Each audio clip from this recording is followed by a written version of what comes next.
Welcome to the channel and welcome to today's run through of all the latest Manchester United news and transfer updates, keeping you right up to date with everything. I'm Jamie. Before we get into it, smash a like on the video, subscribe to the channel if you are new, and let's jump straight into it. First and foremost, in the shirt, all official, signed, sealed, delivered, interviews, the full shebang. Bryan Mbeumo is now officially a Manchester United player. Now I can get excited because he's holding up the shirt, and also he is signing a contract as well. So yeah, massively excited. Loads come out regarding the actual negotiations and the deal, and actually, you know, the more stories and reports that come out, which we're going to go through. What an absolute! I'm actually quite pleased that we've got this deal done, because of all the shenanigans that were going on with Brentford by all accounts as well. But give us your thoughts, smash a like on the video. Bryan Mbeumo, officially a Manchester United player because he is signing a contract and he's been holding up his shirt, and he's no doubt will get an announcement, or like an interview and everything coming up in the next few days as well. Apparently he did join training yesterday as well. I think it was just light training with Joshua Zirkzee, who's obviously had a bit of a knock. And he's going to be on the plane today with the rest of the squad, going on tour as well. So that's a massive boost for Ruben Amorim to get two big signings, Matheus Cunha and Bryan Mbeumo, done before that tour. You know, especially when you're buying players from the Premier League as well. And we'll go again, this might become a bit more clearer when we go through the reports around the deal. I'm massively happy, massively impressed. So yeah, smash a like on the video and let me know your thoughts on Bryan Mbeumo in the comments. He said, as soon as I knew there was a chance to join Manchester United, I had to take the opportunity to sign for the club of my dreams, the team whose shirt I wore growing up. My mentality is to always be better than I was yesterday. Love that. I know that I have spirit and character to reach another level. Learning from Ruben Amorim and playing alongside world-class player, everybody told me about the environment that is being created here and how exciting the plans are for the future.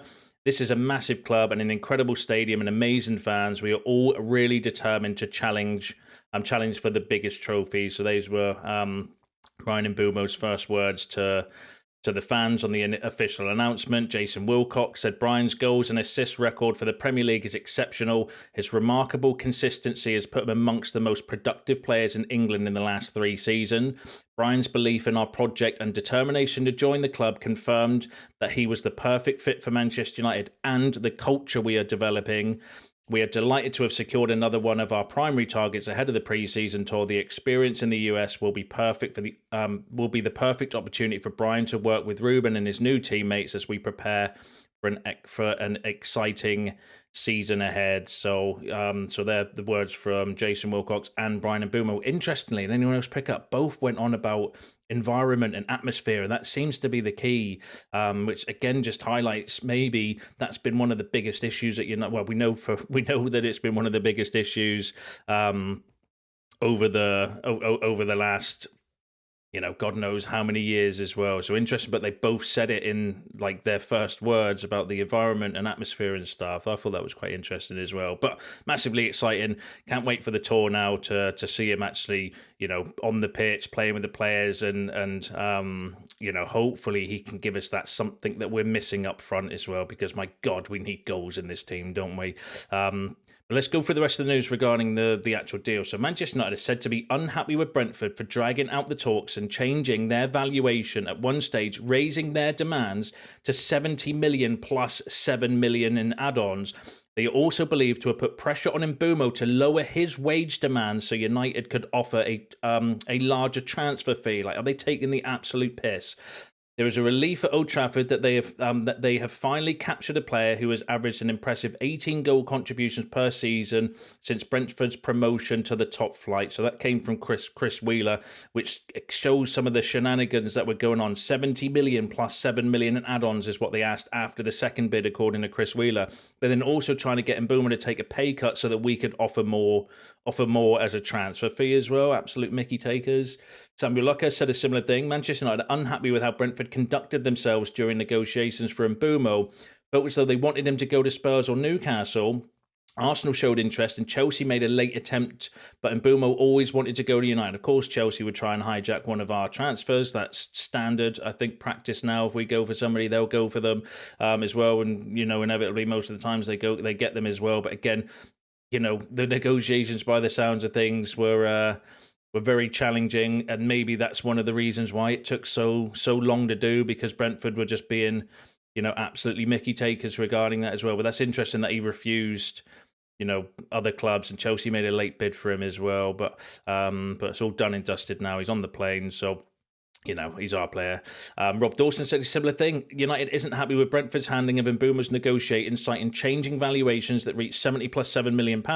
They believe Brentford wanted Mbeumo to choose Newcastle or Spurs over United. So it sounds like this entire time, Brentford have been playing a game where they wanted a bidding war, effectively. That's what I think, reading between the lines. They wanted a bidding war. They wanted other teams to come in so they could get maximum value. And as soon as Mbeumo said, no, I want to go to United, and was basically refusing to speak to other clubs, that then pissed Brentford off, because they then knew that it weakens their position because there's not other teams coming in. And they were then trying to either get more money out of us by raising the valuation to 70 plus 7, but then also trying to get Mbeumo to take a pay cut so that we could offer more money as well. Like, what an absolute shit show of a negotiation as well. And it's like, I kind of feel like Brentford almost lost their shit because United came in, and just like, it just feels really, really, really weird that. So credit to the club and the team to actually, sticking by it and going through that, because that infuriated me when I read this. I'd have been like, what an absolute piss takers. But, it is what it is. And like I said, got him now. So I thought it was really interesting. Simon Stone said that United felt Brentford dragged this out. Brentford felt they could get a bigger fee elsewhere, and cheekily told Mbeumo he wouldn't take United. Told Mbeumo if United wouldn't pay 70 plus 7 they wanted, he could reduce his salary to make up the difference. United believe the deal proves they remain a draw. So, all the big journalists, Simon Stone, Rob Dawson, Chris Wheeler, and, and Samuel Luckhurst, all linked with the club. That's a club brief, in my opinion, when you get all the same journalists, or different journalists, saying the same thing as well. So I think United have put it out there to say, like, look, this was, this are the sort of games that Brentford were playing regarding the deal, which maybe does excuse why it took so long to get the deal done, because the price was constantly changing and goalposts were constantly moving as well. Still think we're slow. Still think we could have been a bit quicker at the start. But again, you don't know by the sounds of things whether Brentford would have just kept just bidding and kept saying no and no and no until they got the near £80 million that they were obviously had in their mind for Mbeumo. Interestingly, Brentford believed that United had been informed by intermediaries of a price that would get the deal done. United's initial offer fell below that figure, and in any case, Brentford's valuation did not tally up with the message that intermediaries had apparently communicated north. So this came from Laurie Whitwell, saying that United had been told one price by intermediary, so this is for the second bid, to get the deal done. So we made that bid, and then United's initial offer fell below the figure. So we still bidded a little bit less than that, and then apparently there was a miscommunication between the price and everything as well. So it's just been a bit of a calamity, I think, this negotiation. Some people involved in the deal say Brentford applied pressure on Mbeumo to accept moves to suitors who had offered a higher fee, such as Newcastle. Tottenham were also aware of how much the deal would cost too. So again, Brentford trying to make him go to Newcastle because they maybe offered more money than us as well. Like, what a nightmare situation. So it just goes to show sometimes we don't know what's going on, and everybody like getting their knickers in a knot and stuff around the deals. These sort of things do happen, and obviously potentially did happen because Laurie Whitwell was very credible with United, and you don't normally get all the United journalists like that coming out with the same thing. So it just shows that like sometimes maybe it's not the club's fault, and maybe we do need to be a little bit patient sometimes. But it's still infuriating though, because you also on the flip side you're hearing by media outlets every day, bids in, medical booked and stuff. I think that whips up the storm almost as well. But and then Laurie Whitwell also said some people close to United privately accept that the club have paid at the top end of Mbeumo's value, possibly over it. But when set against Amorim's need for immediate impact and a general market for Premier League forwards, the outlay is seen as being worthwhile. So Laurie Whitwell again suggesting that maybe we did pay a little bit more for Bryan Mbeumo, but we got the deal done because of everything. Amorim wants ready-made players, Mbeumo's Premier League experience and everything like that as well. And then obviously with the market, when you look at the price of like Elanga and, Madueke and all these players are going for, I don't think is a bad deal in the end. But it just shows that, but I thought that was interesting. I said before in a previous video that everything will come out in the wash. We'll wait and see what happens regarding the deal. And by the sounds of things, gamesmanship. I think Brentford just wanted a bit more, and they didn't like the idea that Mbeumo had picked United very early in negotiations. Like Mbeumo decided to come to United before we probably started negotiating with Brentford, and that totally weakened their position because they wanted, all the big teams, as it says there, Arsenal, Chelsea, Tottenham, Newcastle, us, all bidding for Bryan Mbeumo so that they could get and just keep increasing the price and playing teams off each other. And because that didn't happen, because Mbeumo basically rejected all the other teams, it was like, no, not interested. I want to go to United and United only. I think they got pissed off with it and were just drawing it out and trying to get more money and more money and more money from United and changing the goalposts and stuff. That's what I think happened, reading between the lines, going off of those reports. That's just my opinion, though. You will share yours in the comments below, I am sure. But yeah, give us your thoughts on Mbeumo and everything in the comments. Let's move on to some other transfer news. So Manchester United tried to enter the race for Hugo Ekitike last week, but the Eintracht Frankfurt attacker had committed to Liverpool. Then they inquired to Sporting Lisbon about Viktor Gyökeres, though the striker has made it clear he is interested only in joining Arsenal, and United do not intend to advance on anyone unless the desire is mutual. So that came from David Ornstein, suggesting that we tried to enter the race for Hugo Ekitike last week, but he wanted to go to Liverpool, and we've also tried to enter the race for Gyökeres, but he wants to go to Arsenal as well. Now, that came from, again, David Ornstein, who's the most credible journalist around, in my opinion. I don't know how, because the reports before this were, it's more Ekitike and Frankfurt maybe calling United to see if they're interested, and the same with Gyökeres as well. We'll go for an update on him in a second. There's been another update from Fabrizio Romano overnight as well, but that's really interesting. And I think for two reasons, not because of the targets, because we know we've been linked with Gyökeres and Ekitike this transfer window, but interestingly because of the prices. So we're entering the race according to David Ornstein. Does that mean that we've got that sort of budget available? Maybe not for Ekitike because of the price that he went for as well, but Gyökeres, when we're entering the race, we surely have some funds available to go for a striker. So that was an interesting one from Ornstein. James Ducker, keeping with strikers, said that United are exploring striker options, including Nicholas Jackson and long-term target Benjamin Sesko, but need to raise funds for the latter. So for Sesko, Moise Kean of Fiorentina is also on their radar, alongside free agents like Dominic Calvert-Lewin. That'll probably be towards the end of the window, though, the free agent ones, and we don't get anybody in. That could become a viable option, I hate to say it, but so don't shoot the messenger.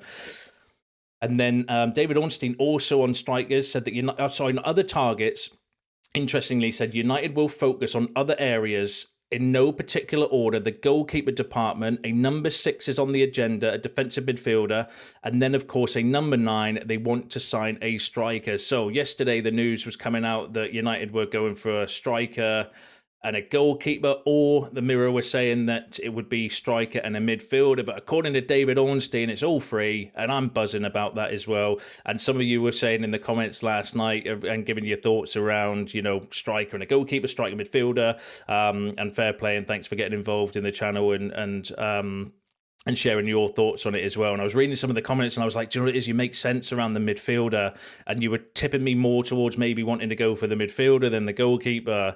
But David Ornstein, nope, apparently all three positions are the ones that we're looking for the rest of the transfer window, which I think is exciting. I think at the moment, though, and this will become more apparent when we go through the rest of the transfer news, we don't know what targets we're going for yet. So even David Ornstein said, I have no idea who or what names they're going for, but they're the 3 positions that hopefully we can strengthen by the end of this window, and I think they are the 3 main problem areas in the squad now that we've got Mbeumo and Cunha done. Striker, midfielder, goalkeeper. I'd be happy if we got those 3 plus obviously the other 2 as well. I think that would be a decent window, not quite what we wanted or what we need to get back to where we want to be, but it's a good start, I think. But now on midfield, David Ornstein said Manchester United have looked at several midfielders, with Ruben Amorim wanting the position strengthened, but conversations are at a preliminary stage as sales are needed first. So this is why we're getting the reports around, us looking at certain midfielders. Obviously, we know we've been linked with Luiz this transfer window. I would put Tolisso in there as well. That was a credible link as well with Tolisso. I actually like that idea. That would be out of all the players we linked that, I really like the thought of that because he's cheap and very experienced as well. Edison, we we've got long-standing links with, and that's going to be the most expensive. We would need to shift some players on in order to do that. So there's a few options in terms of midfield. I'm sure you're going to let me give me some in the comments below, but we're not got the money, I don't think, to go and get like a Belieber or Adam Wharton or something this transfer window. So it's going to be somebody, I think, relatively cheap. I don't know, Javi Guerrero, another one we've been linked with. There's not really been any more updates on him that I've seen in the last few days as well. Somebody like that, maybe. Again, decent price.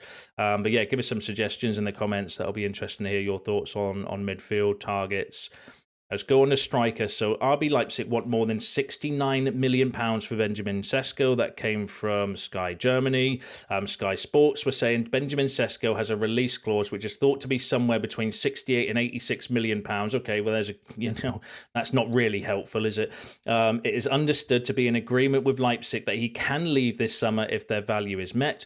Manchester United are monitoring Nicholas Jackson's situation at Chelsea. United have a long-standing interest in Watkins, though there has been no official club-to-club contact yet. So I think United are just drawing up a list of targets at the moment, or maybe talking about them internally of who they want to go for, because a lot of it will depend on the budget. And if we're not getting exits out, obviously I know we've got Rashford gone, but if we don't move other players on, the more players we can sell and can leave, the bigger the budget we'll have. So maybe someone like Sesko becomes more viable, but if we don't, then maybe we're looking at a free transfer at the end of the transfer window. So let's get a shift on with the exits, please, because I don't think anyone wants that.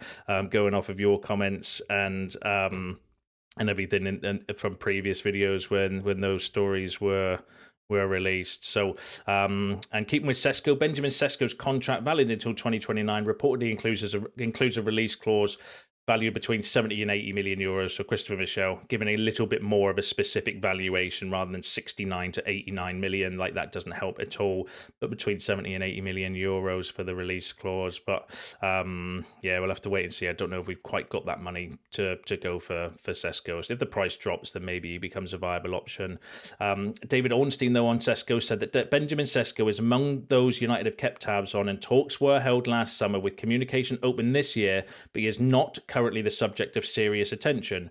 The cost of signing Sesko, due to the fee inevitably demanded by RB Leipzig, plus his wages, is deemed incompatible with United's budget and his performances in the Bundesliga last season. So David Ornstein, I think, hitting the nail on the head and sharing some of your thoughts regarding Benjamin Sesko. Big money, big risk for a young player that's, performed well in the Bundesliga, but is not, didn't have the best season last season, although his goal numbers were still excellent for what's perceived as a bad season for him as well. Plus, we don't necessarily have the budget in order to do that. And it's, like you said, not a serious subject of attention. So that came from David Ornstein. So I do think he's a name that we are maybe thinking about and considering internally, because we've had the reports from other, credible places also saying that Benjamin Sesko's been spoken about, Romano, people like that. Laurie Whitwell, I think, mentioned it as well. But that's all it is. It's just conversations, and we're just going to work out who we can afford once we know a little bit more about what's going on with the exits and stuff. That's reading between the lines how I feel about the situation, but you can give me your thoughts in the comments below. Now let's have a bit of a laugh, shall we? So Chelsea value United's target Nicholas Jackson at between £80 million and £100 million. Like, I'm trying not to laugh again. Really? So Chelsea think 80 and £100 million for Nicholas Jackson. I mean, thanks Chelsea for totally, removing him from our potential list of targets, because if we don't have the money for Sesko, then me thinks we won't have the £100 million that you want for Nicholas Jackson. That's hilarious. They are using the £79 million Liverpool are paying for Hugo Ekitike as a benchmark for any potential deal. That came from Sky. Can I just say something as well, right? If United had paid £79 million for Hugo Ekitike, right, you would hear all this nonsense in the media regarding United are overinflating the market, and like, we bought Cunha and at the start of the transfer window in Newcastle, and there was a report coming out twisting that United have affected the transfer market because of the fee that they've paid for Matheus Cunha, completely ignoring the fact that Liverpool had spent £120 million on Florian Wirtz. And imagine if we'd paid £80 million for Hugo Ekitike as well. Like, that would be the narrative. I read a report the other day, and I shit you not, this is genuinely true, about Florian Wirtz, where somebody had put, a genuine journalist as well, I'm not going to name them, I'd written an article and it said the £120 million bargain for Florian Wirtz. Now, imagine if we paid £120 million for Florian Wirtz, what the narrative would be in the media. And I just wanted to get that off my chest because it's been burning a hole in my head for weeks. Because, so Chelsea are basically saying, well, because if Hugo Ekitike's 80 million or 79 million, then we want the same plus more for Nicholas Jackson. So thanks, Chelsea, for pricing us out of the market for Jackson. I think that would be safe to say that we will not be going for Nicholas Jackson based on that. But also Ben Jacobs said Manchester United are currently unlikely to bid for Nicholas Jackson. A lot would have to change for that to alter in the coming weeks. Not impossible due to respect for the Chelsea striker, whose name has come up internally, but a possible move now downplayed as it stands. So Ben Jacobs also suggesting that maybe Nicholas Jackson, like I think with the striker situation, it's a little bit similar to when we had all the reports around Ekitike, like back at the start of the transfer window. But I think we've just made calls and made contact, and we're aware of the prices and we're aware of the salary and stuff. It doesn't necessarily mean we're going for them, but then it's being frenzied by the media because at the moment, David Ornstein said, don't know what targets they're going for. And if David Ornstein doesn't know who's the in my opinion, the best in the business, then everyone else is just noise at the moment. I think they're names we're looking at, or names that are on a list of potential targets, but that's all it is at the moment. It's just a list of potential targets. We're not actually in negotiations or necessarily going for them because we just don't know which way we want to go yet. That's how it feels to me anyway.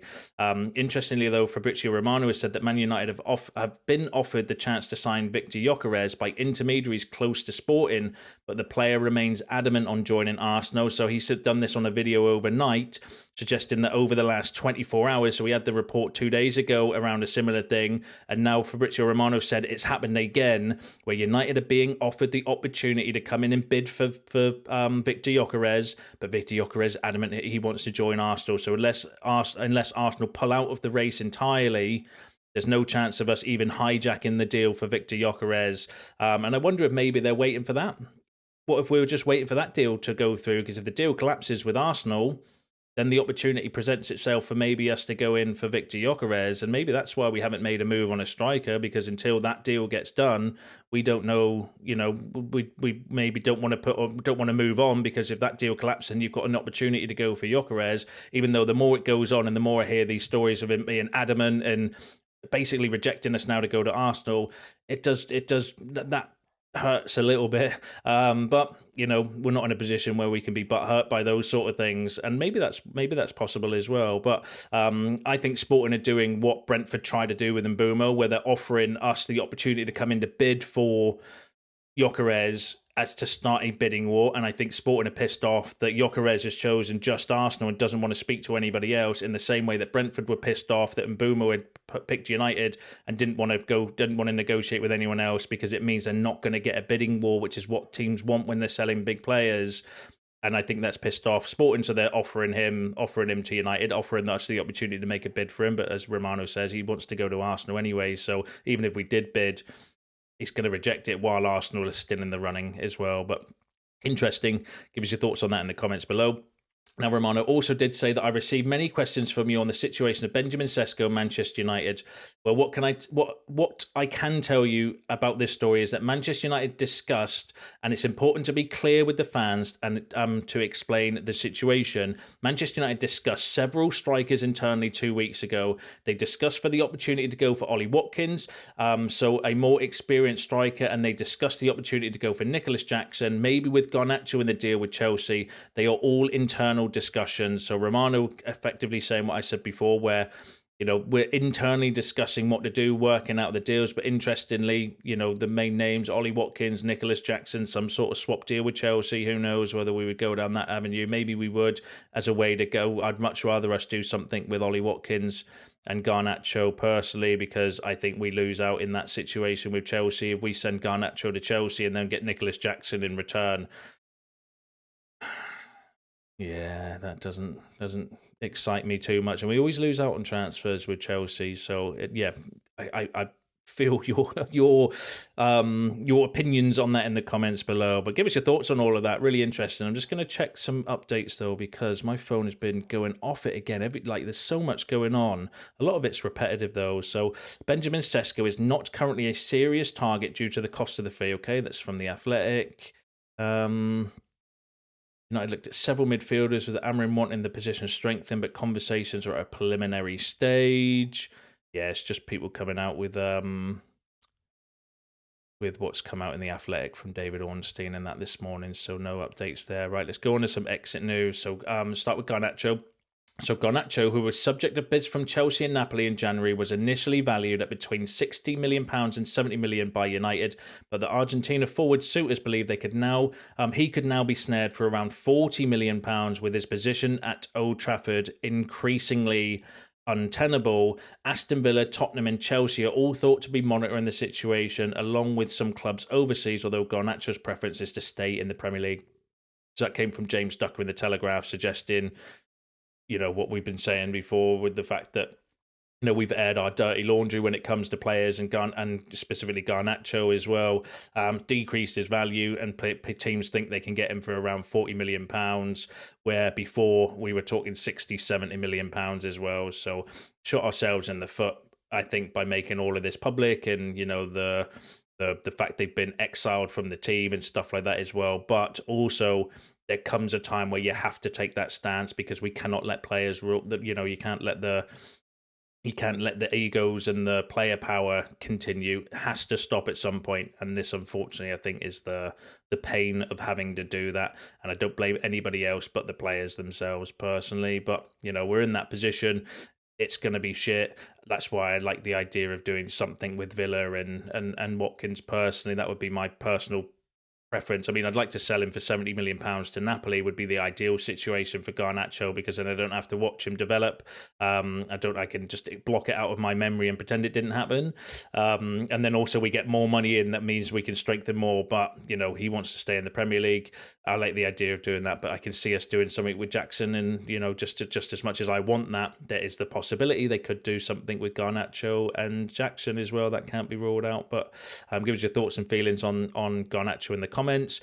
James Ducker also said, though, Alejandro Garnacho's suitors believe he could be signed for around £40 million this summer. So £40 million, that would be a bit of a kick between the legs, I think. But, it's the position we're in, and we are where we are, and there's nothing we can do to change it. Everything's been done. Everyone knows the position with Garnacho, so we just have to take it. And £40 million is still homegrown profit, which I hope is massively this transfer window, but it's not obviously as much when you're looking around like Madueke, Elanga, João Pedro, all these players going for around 55. Jamie Gittins as well. I mean, like it should be around that fee, I think, for Garnacho, 55 to 60, about 50 to 60, I think, would be about right for Garnacho, looking at the fees of those players as well, because Garnacho's got more goal involvements than those even last season, even though he is frustrating as well. But yeah, we'll have to wait and see how it plays out. Now, interestingly, let's go through the Martinez stuff, actually. So Amorim has added Matheus Cunha and Bryan Mbeumo to his squad, but the Portuguese has now set his sight on Argentina World Cup winner Martinez to provide the third leg of his summer rebuild. It is understood United held discussions over the weekend about signing Emi Martinez. The prospect of a loan for Martinez, who earlier this summer rebuffed the chance to join the Saudi Pro League, has been discussed, but it is extremely doubtful whether Villa would sanction such a deal. So according to the Daily Mail, the United have held discussions with Martinez over the weekend, but also discussed the possibility of a loan move for Martinez. And obviously Villa are not in a position necessarily, but at least where they want to loan out Emi Martinez. But, at least maybe they're trying something different by trying something. Like, if you don't ask, you don't get sometimes, do you? So it's, a loan for Martinez, because the problem with getting Emi Martinez in is they can't have Martinez and Onana in the same squad. That makes no sense. Both big goalkeepers, big personalities, big wages as well. Like, that's not the right solution, I don't think, for the goalkeeper situation. So unless Onana leaves, then we maybe go for Martinez. But there's no interest in Onana, or no links at the moment anyway. I mean, things might be going on behind the scenes, but yeah, we'll have to keep an eye on that one. But give us your thoughts on Martinez in the comments, and let's go through all the latest exits. So Rasmus Højlund may leave Manchester United this summer. That came from David Ornstein. Interestingly, though, Romano has said this morning that Højlund wants to stay, but unless he gets told that he's surplus to requirements and to leave as well. So Højlund himself, which has always been the reports actually, Højlund wants to stay, but the United would be open to selling in, and we get an offer or we get a bid or anything like that as well. They just basically have to say, look, you're not wanted here anymore, mate, and then he would be open to leaving, which is what it is. In terms of Jadon Sancho, this was interesting. So Jadon Sancho is close to joining Juventus for a fee worth 20 million euros plus some easily achievable bonuses. Juventus will cover some of the payoff to Sancho on his remaining Manchester United salary. Now, that came from Duncan Castro. So I said yesterday that all the reports regarding Jadon Sancho were coming from the Italian media, and I wanted to see a bit more credibility. Well, Duncan Castro has been fairly decent recently as well. So I was thinking, finally, a little bit more credibility from the UK side or somebody close, to not the Italian media side as well, suggesting that actually the deal was close and, putting in things. But however, David Ornstein said, I don't know what anybody's on about regarding Jadon Sancho and Juventus. So he said, Jadon Sancho has been heavily rumoured to be closing in on a move to Juventus. That is not accurate, as I understand, at all, and I'm not quite sure where that's emanated from. So David Ornstein's like, I have no idea why anyone's talking about Juventus and Jadon Sancho, completely blowing the entire last 4 weeks worth of bullshit regarding Juventus and Jadon Sancho out of the water, because he's like, that's not accurate as I understand at all, which means what on earth is actually going on then with Jadon Sancho, because there's been too much smoke for there not to be any fire, but mainly coming from the Italian media. And David Ornstein's like, don't know what you're on about. So God knows what's going on regarding Jadon Sancho then. Is he going to be one that we're just going to end up freaking loaning out? Because I was getting excited about Sancho going to Juventus. That's a massive deal for us in terms of, salary and bits like that as well. And then David Ornstein's just come and poured cold water all over the fire while there was smoke. While there was some smoke from the fire, David Ornstein's come in with his fire hose and put it out. Like, what a party pooper. But God knows what's going on there then. We'll have to just wait and see how that plays out, because, when Duncan Castle came out in the morning yesterday saying that, maybe there's something in it and, rumours of a deal and stuff like that as well. And I was like, okay, this is getting a little bit more serious now. And then David Ornstein's like, yeah, I don't know what anybody's on about with Sancho and Juventus. So, fuck's sake. We'll have to wait and see how that plays out. But give us your thoughts and feelings on that in the comments below. Give us your thoughts on all the other topics discussed in today's video. That's you all up to date with the latest news and transfer updates. Don't forget, smash a like on the video on your way out. Subscribe to the channel if you are new. See you in the next one.